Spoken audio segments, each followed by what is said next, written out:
Still no public. Okay. And the Very good. recording has started. Are you seeing that the meeting's being recorded? Yeah, good. Okay. Yes, up in the corner. Okay. For the benefit of the recording, hello, my name is John Kruger, and I'm president of the Library Board of Trustees of the Estes Valley Library District.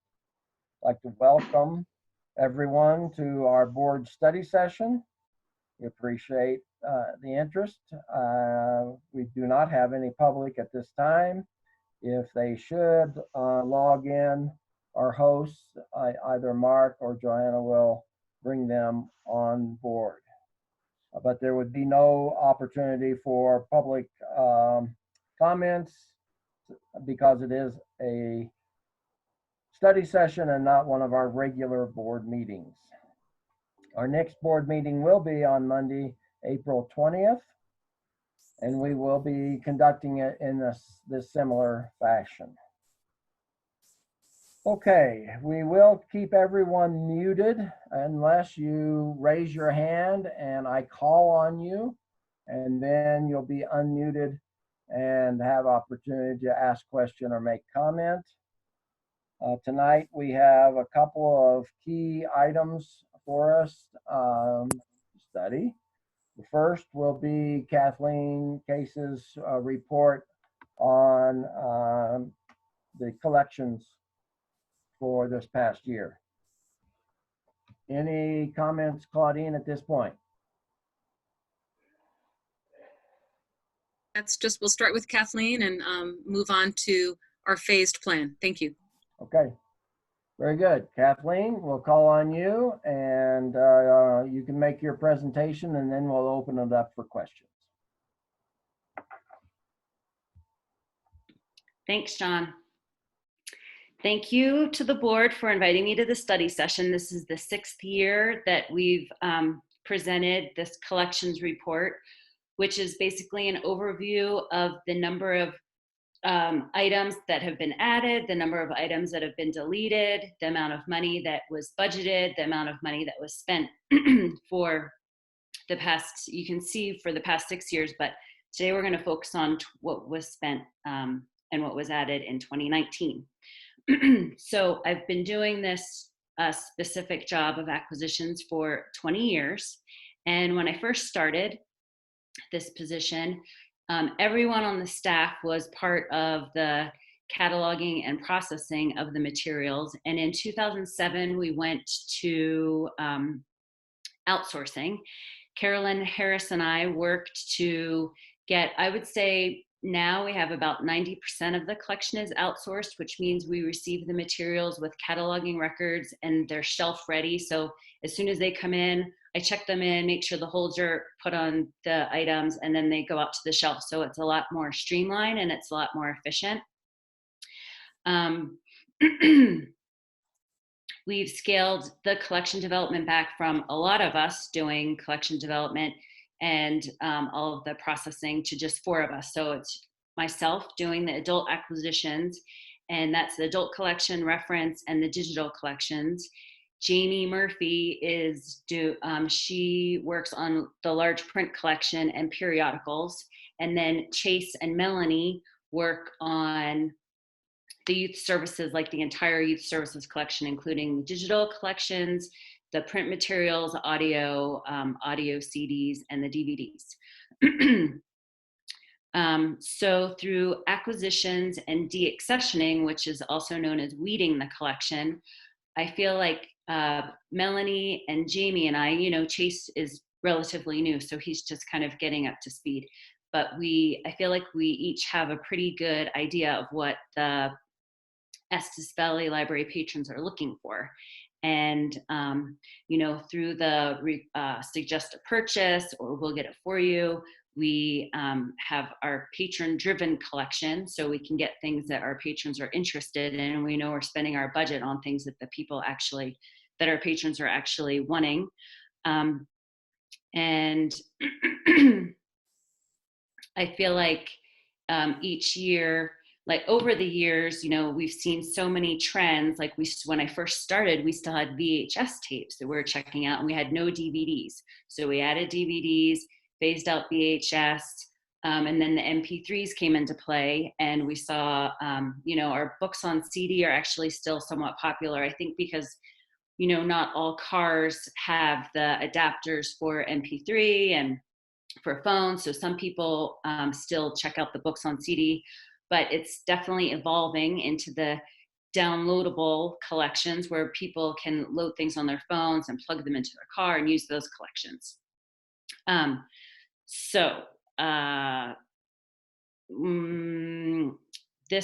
When we started this, Kate Orton was on the board, and thankfully she helped me I gathered the information, and she helped me present it in this format. So I'd like to give her a big thank you for that. And I've just been using the same template year after year. But this year, I think the things that I would stress that are the highlights for expenditure and for things that are popular is that our patrons are definitely interested in things that are easy. They like to come into the library, and the numbers will show that the new area, the new fiction, the new nonfiction, the new large print in the adult collection, in that general area, that is without question the most popular collection. And I think that's just because people know it's the newest stuff, and it's things that they maybe have heard about in the news or on the radio. And if they don't see it there, then they can put themselves on hold for it.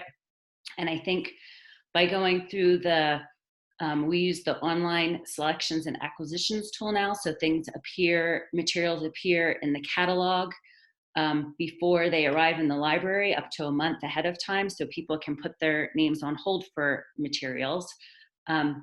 That's been really popular in the last year and a half, I guess is how long we've been using it. Last year, we added the Lucky Day collection, which is something that you'll find when you first come in the building. It's to the right. It's kind of behind you as you walk into the atrium. That has been extremely popular with our patrons. And I think, it's not that our patrons are lazy, it's just that we put everything right in front of them and make it really easy for them to find these things. So that has been extremely popular with our patrons. And I'm sorry that we're not in the building for them to see all the new materials that are coming out, but we'll get there eventually. In the youth room, the easy books are the most popular. And those are the picture books that Melanie and Chase use for story time. And those are also the same books that they use for outreach when they go out to the youth, to the different preschools around town. In 2019, it was the first year that we surpassed 10,000 circulations in the digital collection.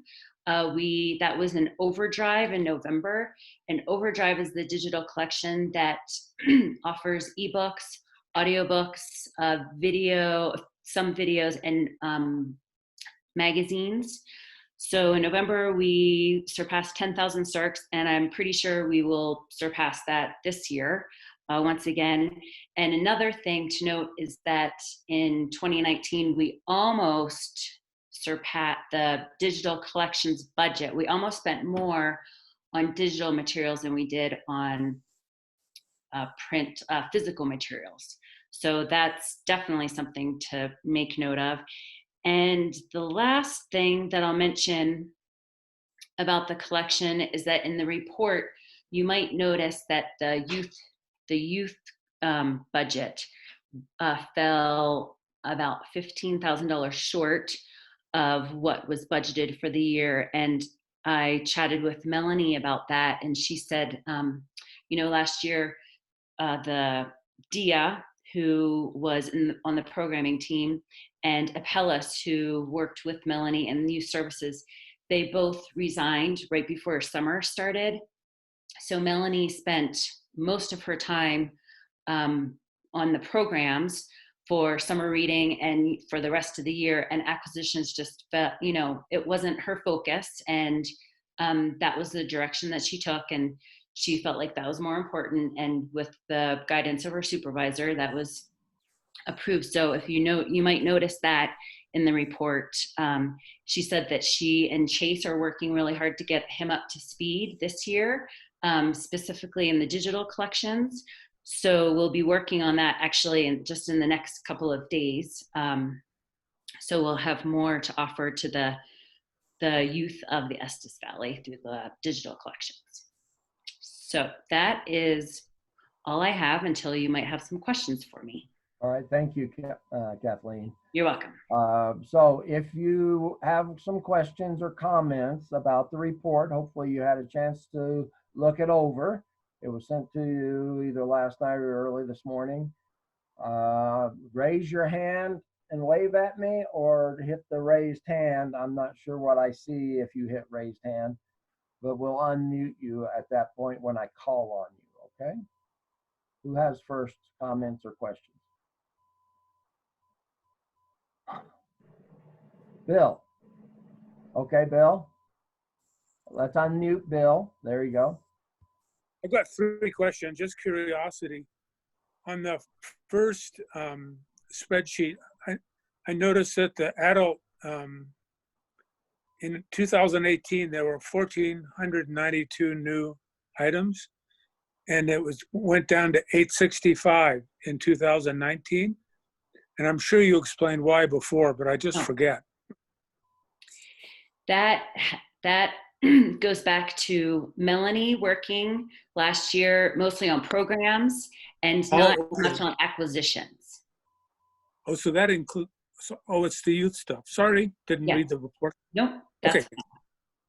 Second question is, it's under the ILL and acquisitions, the last spreadsheet. Uh-huh. This is just curiosity. When you have the interlibrary loan requests, and some of them, not very many, but some of them can't be filled, is that because the materials just aren't available in the state anywhere? Let's see. Sorry, I just want to make sure I'm unmuted. Okay, yes, that is, if they go unfulfilled, I would say that it's probably because Wendy couldn't get it in state, and if she goes out of state, it costs $5 per item for the patron, and she calls to make sure the patron is still interested in the item, and sometimes they say, no, that's okay. Gotcha. And then the same question for the acquisitions. I guess that some people want things that you just don't think it's a good idea to buy. And I'm guessing that's a hard decision. That is, it's often not that hard of a decision. It sometimes just comes down to the fact that a patron wants to read all of the David Baldacci books from the beginning of time.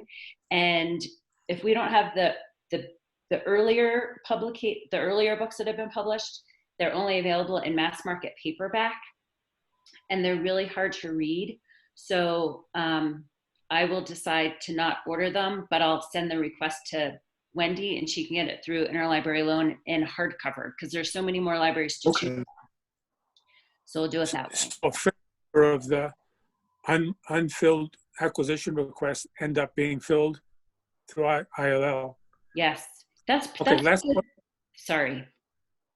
Okay, the last question is the new ILS going to affect your work at all?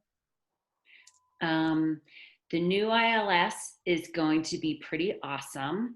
It will affect my work in that it'll take me some time to train, to get used to a new cataloging module, which apparently will be, it looks pretty intensive, but it looks pretty easy once I get used to it. It's just going to be the workflow, like learning, still maintaining, purchasing, and getting the new items in at the same time as learning the new system.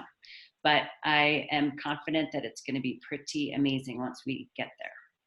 We will talk more about the new ILS and the status and what we plan to do at the board meeting, okay? Okay. Thanks. Coleman, you're not muted anymore. Did you have a question or comment? No, I'm just listening. Sounds good so far. Well, I can't see you raise your hand, so I want to make sure and give you an opportunity too. Okay, thanks. All right, Beth has next question. Comment? Kathleen, thank you for this report. It's really cool to see everything this way. And I wonder if you could say more about the digital collection. It seems really important that we had surpassed the 10,000 digital circulations, and the budgets were pretty close in terms of physical and digital. And just wondering what you're seeing and thinking for the future there. I think that now, thanks for the question, Beth. I think now it's more important than ever to have these collections for our patrons. I've worked the phones on Thursday since we've been closed, so it's actually only been two Thursdays. I've helped 3 patrons so far set up. They call in and they want to know, they've seen information on the website or in our email that goes out to all of the card holders about the digital collections, and they want to know more about it and how does it work and what exactly is it. I had a woman call last week who wanted to know more about it because someone told her about the cloud library, but she had no idea what it meant. So I explained to her that she could read books she only had a computer. So I explained to her she could read books on her computer, and we downloaded the cloud library and got her all set up, and she was so excited about it because now she can read and she doesn't have to worry about the library being closed. But that being said, I don't know. I think our patrons, we added the cloud library to our collection in 2012, and we added Hoopla and Overdrive in 2016. And we were a little late to get on that train. But I feel like our patrons, like every day, there are new people who are looking for different ways to download items. And I've been asked this twice since we've been closed, why do we have so many collections? Like, why do we need to have 3 different collections? And it's because each collection offers something different. The cloud library is so easy to use, and that's what we started out with.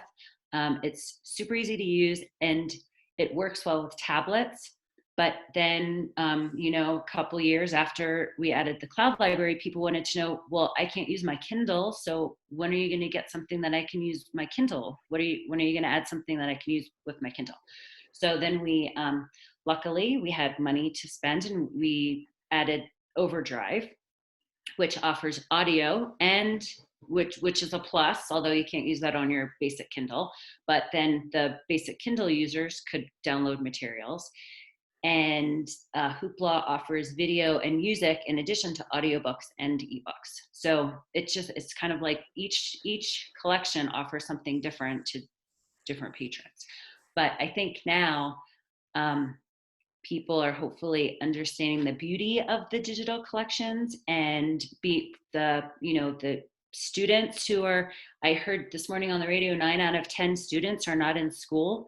And I think it's great that we can offer that. And I just wish that we had more people using it. I wish everyone could understand the beauty of it. And I know that not everyone has Wi-Fi at home. Not everyone has a computer or even a smartphone, or, not everyone has that. So I think that the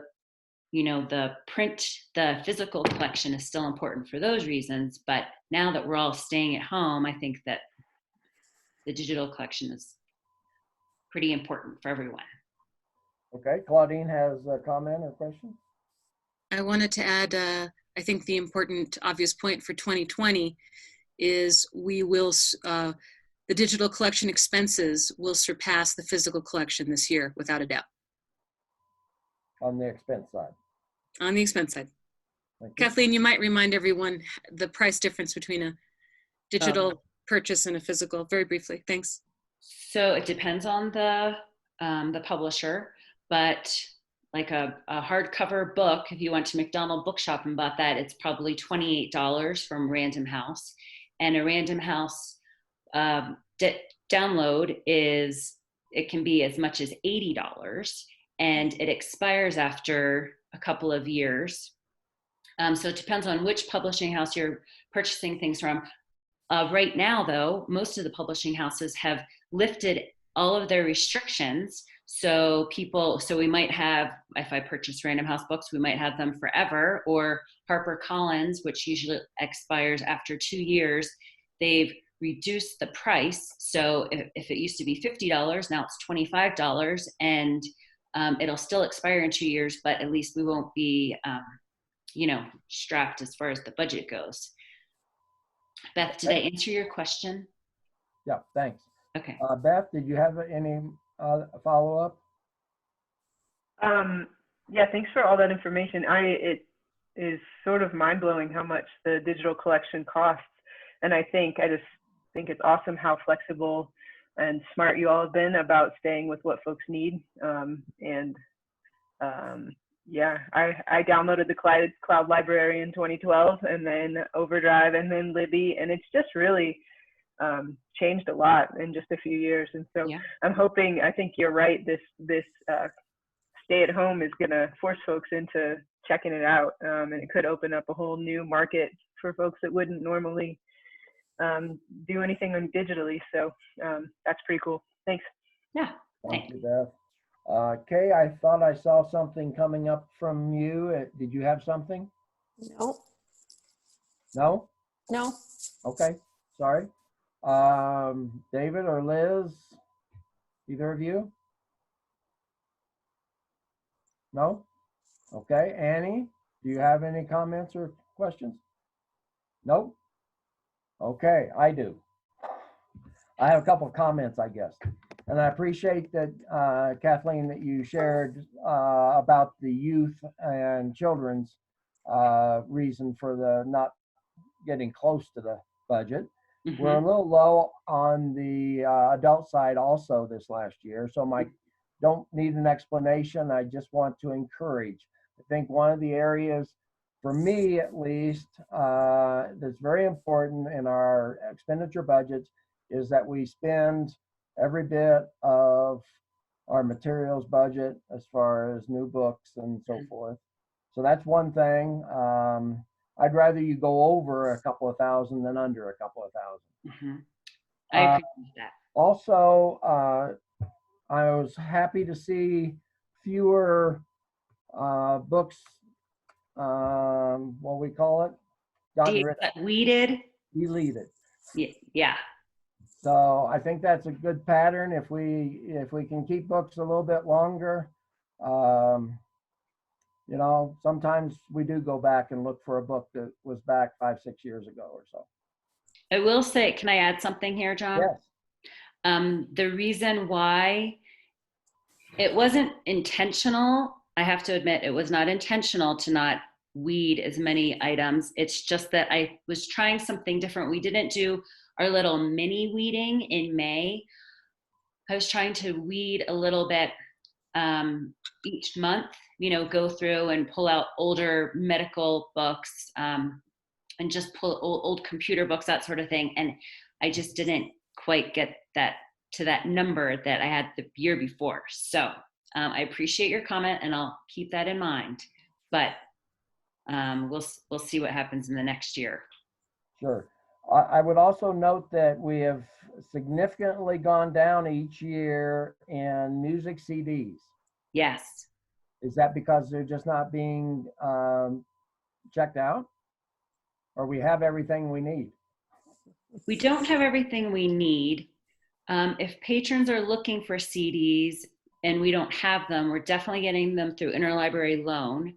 I just feel like it's kind of on its way out because people are downloading so much more. I don't have any requests. Last year I had one request and I added that one CD. So I'm kind of doing, I guess you could say, an experiment to see if anyone is interested in it. It seems like people are not quite as interested as much in checking out the physical CDs as they are in downloadable. But I will say that the downloadable music in Hoopla is not as popular as I thought it would be either. Mhm. So the answer is yes, that I have intentionally not added anything, but I also haven't received any requests for it or any comments about why we don't have anything new. Okay. Very good. Between you and Annie, there may be a query coming your way with regard to some reference books and whether the library or the Friends and Foundation, I really directed them towards Sarah, would like to have some very old reference books. Oh, are you asking me right now? I'm just warning you that someone may ask you. Oh, okay. I'm You'll prepared with an answer answer. according to your policy. That's fine. Okay. And I suggested that it probably would not have much interest. That is correct. Same for you, Annie? Yeah, okay. Anyone have any other comments or questions for Kathleen? Bill is raising his hand again. Hi, Kathleen. I've got a patron satisfaction story to tell you. And you might Okay. have heard similar ones already. So I have a first grade grandson who lives in San Francisco. Mm-hmm. So Marcia and I teach him for 90 minutes every day, mostly language arts and math. And it's been great to be able to download children's books Oh, good. that he can see on Zoom, you know, with a screen share and read to him. Because otherwise we'd have to be buying them from Amazon or whatever. It's been just fantastic. Oh, And, that's great. it's really good. So thank you. You're welcome. Okay. Claudine, you have any follow-up? Hey, John, I do. The first one is, are you able to see the hand raising on the bar, the sidebar? No. Okay, so we'll make big motions because my hand was up. Everyone has waved at me, so. Okay, we'll wave. This question is to Kathleen. Kathleen, there's a music download service where the library essentially buys the music for the patron. It's not a loan. It's a permanent download, and each patron is able to get 2 per day based on a pretty exorbitant cost, which some libraries like Denver Public have paid. I'm wondering if we could subscribe to that, or if that's a consideration for you. I would say, is that Freegal? Yeah. I'm looking into Canopy, which is the Oh, that's what Melanie the suggested. The movies. And so I'd have to weigh the options between I feel like the video would be more popular. I bring that up because I just want the full board to know that the competition is still out there for downloadable vendors, and they're taking different approaches, which can be very frustrating for those of us trying to create stability in our ability to offer these resources. But with that innovation comes opportunity. And I just want to say, I think the music thing has been a source of consternation for us for a little bit. Mm-hmm. And I'm not saying the whole board spoke. It was only one person, but I think it would be interesting to if we can afford it next year, to sort of swing a bit, add a little bit more to our music. Okay, thanks. Annie, did I see you raising your hand? Oh, okay. So your hand moved across the screen. Joanna, there's a dot blinking next to your name. Is that just because of the recording? Yes, I Okay. think so. I'm going to give opportunity for the 3 staff. If you didn't notice, Diana also joined us. If any of the 3 staff wanted to make any comments around this collections report, I'd be happy to hear it. Oops. Oh, shit. This is Mark.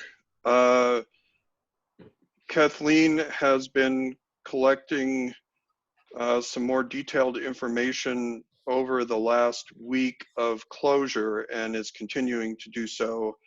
I was just working some math while she was making her report, and I'm noting that we're on trend right now based on the digital lending that's gone on in the last week for between 11,500 and 12,000 circs for the year. And I would expect, as we promote digital over the coming weeks and the closure, that I'm hoping that number is going to continue to climb. Thank you, Mark. Appreciate that. Thanks for doing the math, Mark. We can see Diana now. Did you have any comment, Diana? Nope, just hello to everyone. Nice to see you all. Hello. Nice to have you with us. Okay, Annie, I'm seeing your hand again. Okay. I'm just sliding. No, nothing. Okay, okay, sorry. Okay, one last chance. If anyone has any other comments, questions for Kathleen. If not, we can let her go. Okay, Claudine? It's just an opportunity that, Kathleen, thank you. I know You're welcome. public speaking is your absolute favorite activity.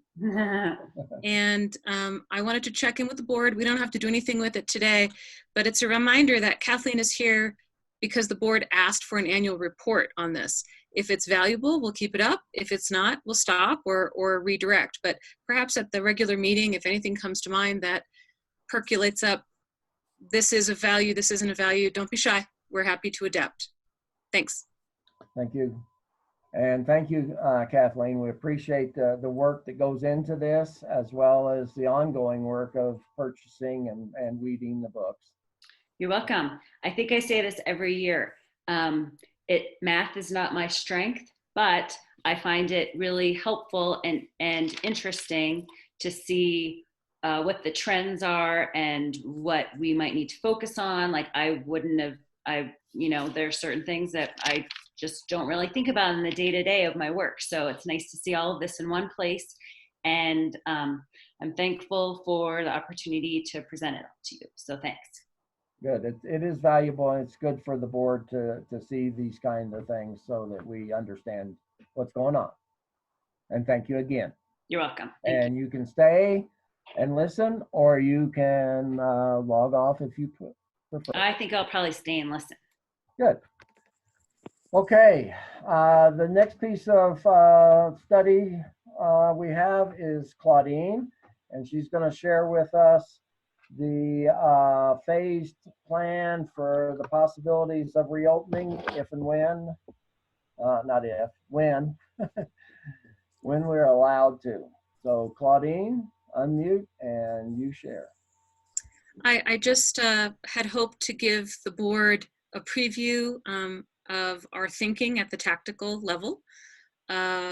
This, of course, is a bird's eye view of the ways in which we're planning to unveil services. I liked Mark's language, which was, we're seeing this as 4 phases, but of course, the phases are like an accordion. They can expand and contract based on what we know is going on in the world and the health orders that may or may not come about. So please know, if you were going to ask me, when are you doing that? The answer is we don't know. We're simply preparing to respond as the opportunity presents itself in a logical, healthful manner. So the first order of business is we're currently in this stay in place. And I'd like to brag a little bit, and then I can tell you all the problems. But we'll start with the good stuff, which is I have been rather astonished at the breadth of how libraries have interpreted stay-at-home orders. There are libraries, mostly rural, that are delivering curbside, delivering to people's homes. And I think that sounds tremendous. I love the idea of it. When I think about the practical aspects of contagiousness, I stand by where we are right now, which is essentially reducing everyone's exposure to everyone else. With that, for those libraries that are as locked down as we are, I honestly, I think we're the most productive. Allison gets a ton of credit for the phone system, which is so complex. Large urban and suburban libraries have not solved how to answer their phones from home, but Allison and Mark did it in about a week. So just kudos to them.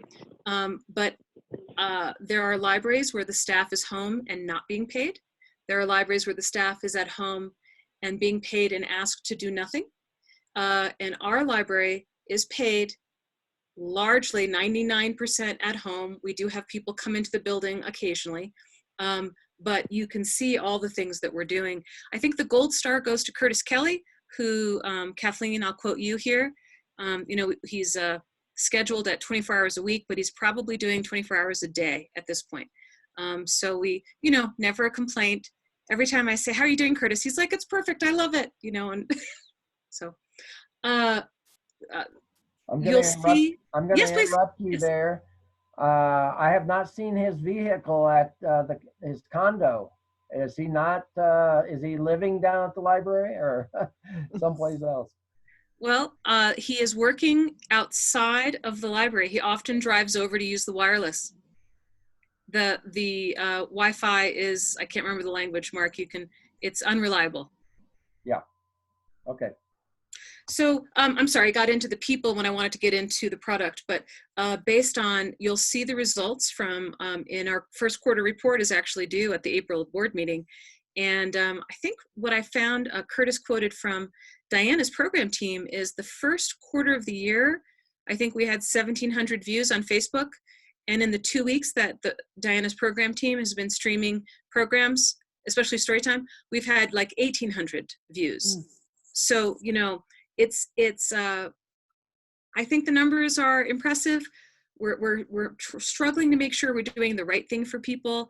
And you'll see next week, we're unveiling a few more programs that we can do remotely. We're not sure how they will work with the staff. I mean, with the public, but the staff understands it's okay to make mistakes right now. We're just gonna throw a lot of Jell-O at the wall and see what sticks. We don't know how long this will last, but I think we're getting better at working remotely. As you can see, the document is divided by teams and what each team is committed to doing. Please know this is a snapshot of planning a moment in time. It's just revealing our thinking, that's all. These are not, after phase one, these are not commitments, these are probabilities. So in review, and I think I'll stop here, John, after this is, let me see what I wanted to grab here. Pre-meeting tonight. Well, I'll stick with that. The second phase of some staff back in the building, but no patrons, is getting clearer as the data emerges as to what it means to circulate an item and the potential fomite problem of people touching materials in the same place again and again. The last thing I sent out was 14 days quarantine, but the science is now in, and it appears to be 72 hours. But Peggy's working on, well, we'll just quarantine them for a week and we'll let the public know, that we will do more than is required. Hey, I just wanted to ask the hosts, when Anne's image flashes, is she trying to speak? No, I think it's just a little bit of background noise that we're not actually hearing. Yeah. Okay, thank you. Just want to make sure she can raise her hand in her own way. Then the some staff back in building is how some libraries are operating right now, where they've got, the orders are not completely clear. I mean, there's some conflicting data in the orders. 50% of your staff, or no more than 10 people in the building. I mean, the library could do that right now. Just wanted to point that out. So phase two is something we're thinking, if it's true that COVID will peak in Colorado in mid-April, the tactical team had to point out to me that means that probably the earliest we would go back in is May. So I don't know that. I'm getting the data at the same time you are.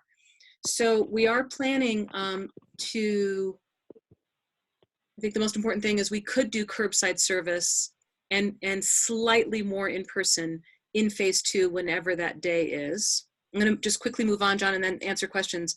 Phase three would be as close to normal as we imagine, which is whatever the new normal is, that's phase three.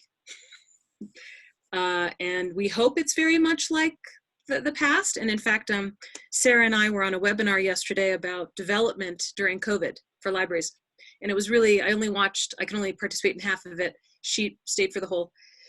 But there was some debate that we all know that after a recession, libraries tend to have a great deal more business, tremendously more. And people tend to need libraries during times of difficulty more than they do during times of wealth and prosperity and ease. But what's going to happen? How are people going to behave when everyone is free to move around again? Should we in fact prepare for continued digital and distance services as a priority, because people will be less inclined to mingle again, at least for a long time. So that was an interesting debate I wanted to share with you about phase 3. And then phase 4 is simply an acknowledgement of the financial situation so many of our neighbors are in. And we can certainly, as I have with John and Liz, talk about the financial impact on the library in the future. But what we're looking at right here is a service plan during the recession. What can we do for the community when already right now under the hospitality industry, the majority have lost their job or are in the midst of losing their job. So the phases may be out of sequence, right? But that's how we're looking at our work ahead. And again, you've warned me for 15 years to not bring operations to the board level. I just failed because I did it just now. But because I value showing you the effort that's going on behind the scenes, here's our plan right now. And that's my presentation, John. Thank you very much.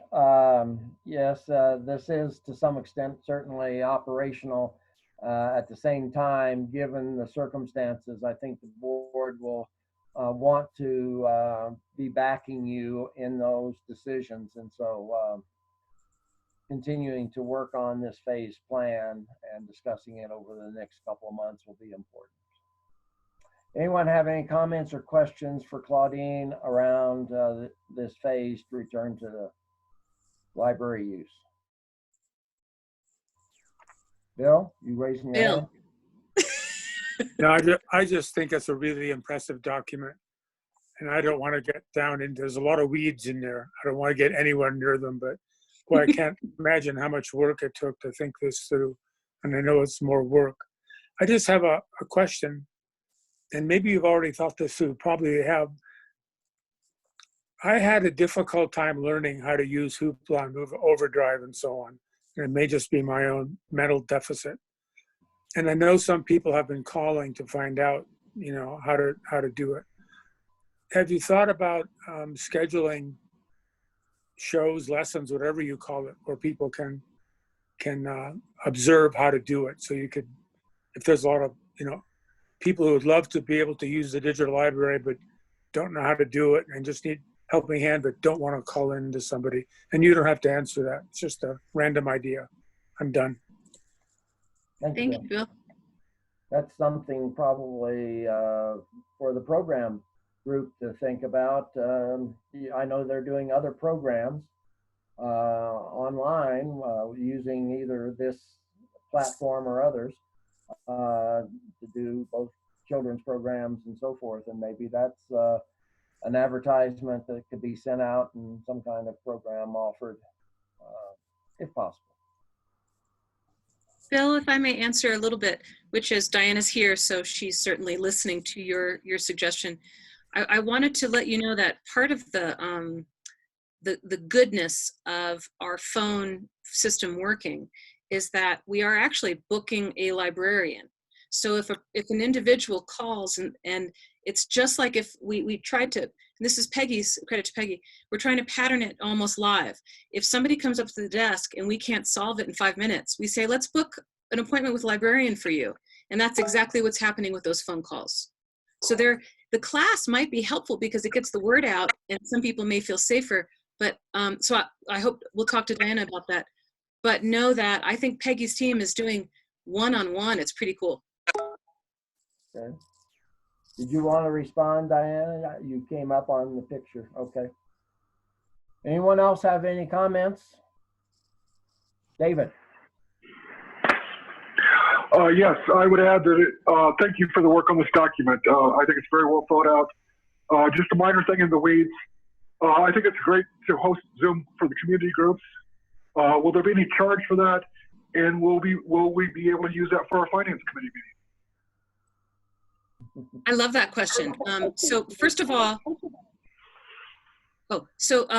yeah, David, the first thing is credit to Diana for bringing that idea forward of hosting Zoom meetings for the community.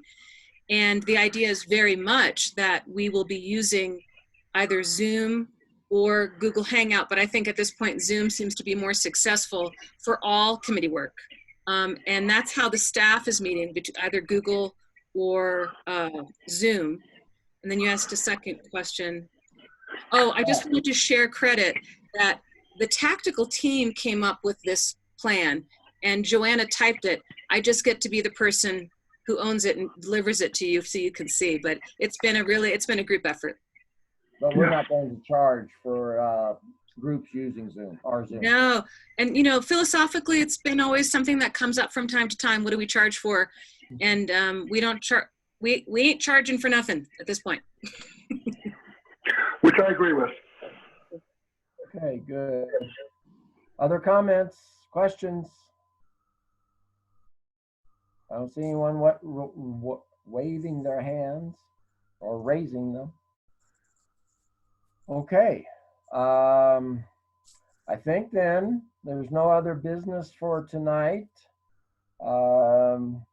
I'll call the meeting in just a few moments. A reminder, we will have a couple of committee meetings, not next week, the week after. We will have a board meeting on April 20th in the same fashion. Hopefully we're getting used to this and everyone will feel more comfortable as we progress. There is a draft agenda out there on BoardShare already. We'll be finalizing that when the Government Affairs meets in a week and a half. And there'll be other documents, of course, out there for us as well that will include our 13th month financials. And then we'll have a May study session. And at that May study session, David is scheduled to share his short talk that he's offered out to CalCon. We don't know if CalCon right now is going to happen in September, but we think it will. But hopefully we'll be able to do that in this same fashion.